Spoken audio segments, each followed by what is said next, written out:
तर सकाळी सकाळी आलो किनवटला. गुड मॉर्निंग मित्रांनो, माझं नाव पृथ्वीराज आणि मी राहतो किनवट तालुक्याच्या शनिवारपेठ या गावात. सकाळी उठून आंघोळ वगैरे केल्यानंतर मला जायचं होतं माझ्या मित्रासोबत किनवटला, कारण की त्याला घ्यायचे होते चप्पल. आणि मग निघता आम्ही घरून किनवटकडे. मग त्यानंतर येतो आम्ही ठाकरे चौक मध्ये. ठाकरे चौक वरून आम्ही येतो डायरेक्ट मैत्री बूट हाऊस कडे. चप्पल वगैरे घेऊन झाल्यानंतर आम्हाला जायचं होतं ताहिर वर्कशॉप कडे, कारण की आम्हाला करायचं होतं या मशीनचं काम. आणि मित्रांनो, याचं काम बघू तर अंगाला काटा झाला. आणि मग मशीनचं काम वगैरे झाल्यानंतर आम्हाला यायचं होतं घराकडे. एकदा मग बिरसा मोठा चौक मध्ये गोकुंदात आल्यानंतर पिता एक एक चाय आणि मग निघतो डायरेक्ट घराकडे. घरी आल्यानंतर करतो पहिले जेवण वगैरे झाल्यानंतर अजून मला जायचं होतं महादेव मंदिरला.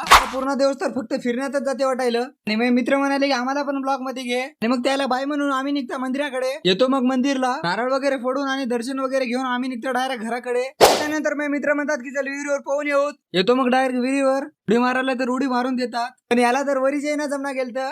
मग फायनल येतात वरी आणि आम्ही निघता घराकडे. घरी आल्यानंतर बसतो आता ब्लॉग एडिट करायला. असा वाटला आजचा मिनी ब्लॉग कमेंट मध्ये नक्कीच सांगा. बाय बाय मित्रांनो, भेटूया पुढच्या मिनी ब्लॉग मध्ये. लाईक आणि फॉलो करायला विसरू नका.